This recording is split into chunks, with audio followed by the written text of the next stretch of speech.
This is the continuation of Alcorin's report. Principle of High Quality Assessment, Chapter 3, Appropriateness and Alignment of Assessment Method to Learning Outcome. Number 3. Teacher observation are the form of ongoing assessments usually done in combination with oral questioning.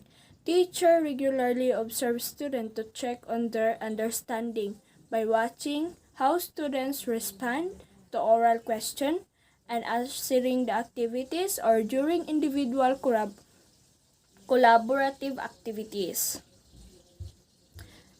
So, number 4 is student self-assessment is one of the standard of quality assessment identified by Chapels and Stevens 2009.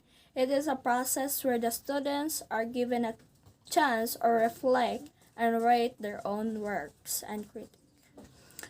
By Walser, self-assessment is exercise provides students with an opportunity to reflect on their performance, monitor their learning process, motivate them to do well, and feedback to the teacher, which is later can be used to improve. And by Macmillan and Hearn 2008, self-assessment enhanced students' achievement, improves self-efficacy, and promotes mastery, goal orientation, and more meaningful learning. And by Black William 1998, the assessment is an essential component of formative. Matching learning targets with assessment methods.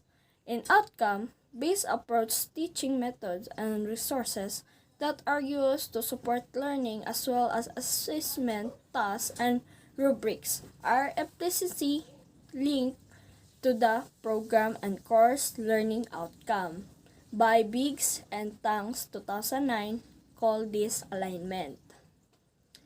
So the meaning of TLAs means teaching learning activities, and ATS means assessment, and lastly, the performance verb in the ILO means indicator of the methods of assessment suitable to measure and evaluate students' learning. So taxonomy table diverse by Anderson Cartwell 2001 can increase the alignment of learning outcomes instruction aside from its use in classroom instruction and assessment on curriculum by Iration and Miranda 2002. Learning target is defined as a description of performance that include what learners should know and be able to do. Macmillan 2009 prepared a scorecard as a guide on how well a particular assessment methods measure its level of learning. Table 3.4 depict the relative strength of each assessment methods in measuring targets 4 of the 5 of learning by Chapels and Stevens 2009. So this is the example of Table 3.4 Learning Targets and Assessment Methods, Macmillan 2007. So targets, knowledge and simple understanding, selected response and brief constructed response 5, essay 4, performance task 3, oral questioning 4, observation 3, and student self-assessment is 3. Deep understanding and reasoning, select response and brief constructed response 2, essay 5, and performance task 4, oral questioning 4, observation 2, student self-assessment 3, and so on and so forth.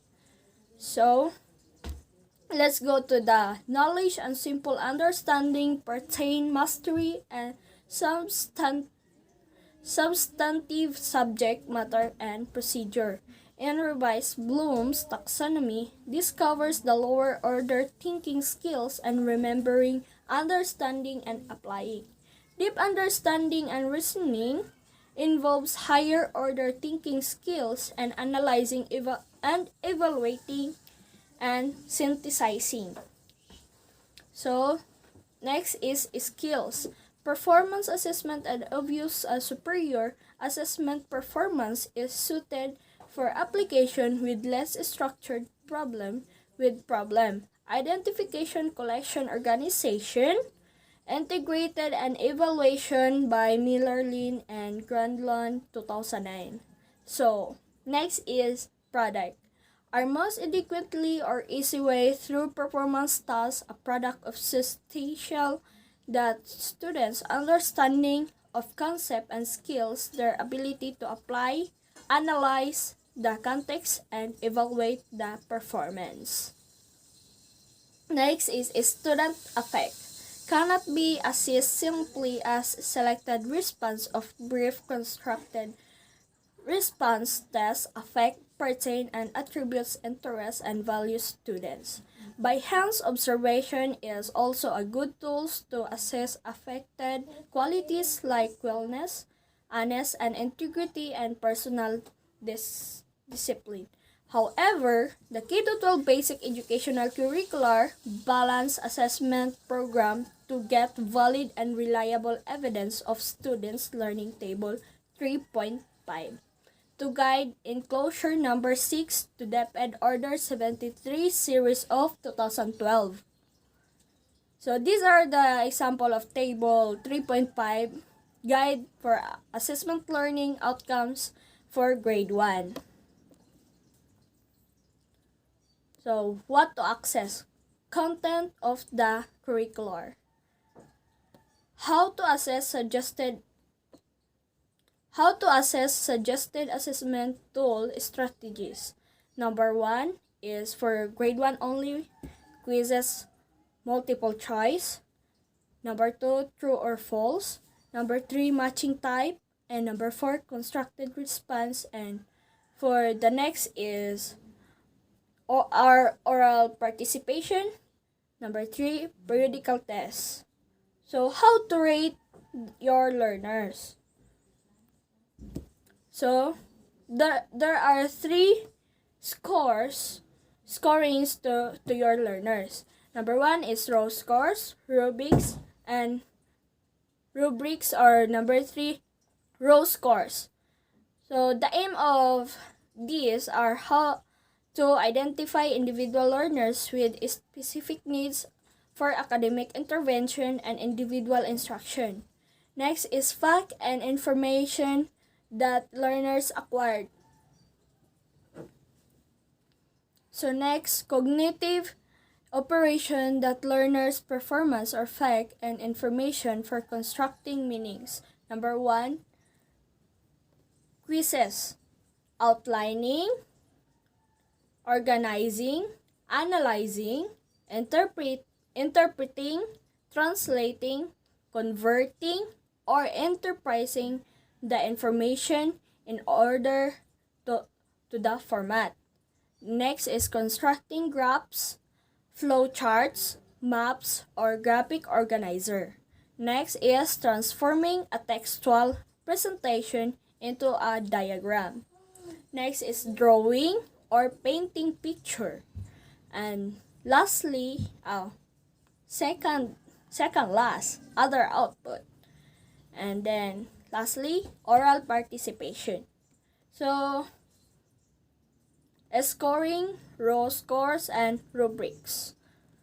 The aim is to identify learners with similar needs for academic intervention and small groups instruction, to assess effectiveness of teaching and learning strategy. Next is explanation, interpretation, application. So, quizzes, explain and justify something based on fact, data, phenomena, or evidence. Number 2, tell and retell stories. Number 3, make connection of what was learned in real life situation. Number 2 is oral discourse, recitation, and open-ended tests. The scoring is roll scores, rubrics, and rubrics. The aim of this is to evaluate instructional materials used to design instructional materials. Next is learners authentic tasks as evidence of understanding. So these are your activities, participation. If you have learned, you can participate it. So you can make project, homework, and experiments. So the scorings of these are rubrics. So the aim of these to assess and improve classroom instruction, design the service training programs or teachers in core subject of the curriculum. So my reference is from Book of Assessment Learning Outcomes, page 32 to 42. Thank you, and that's all.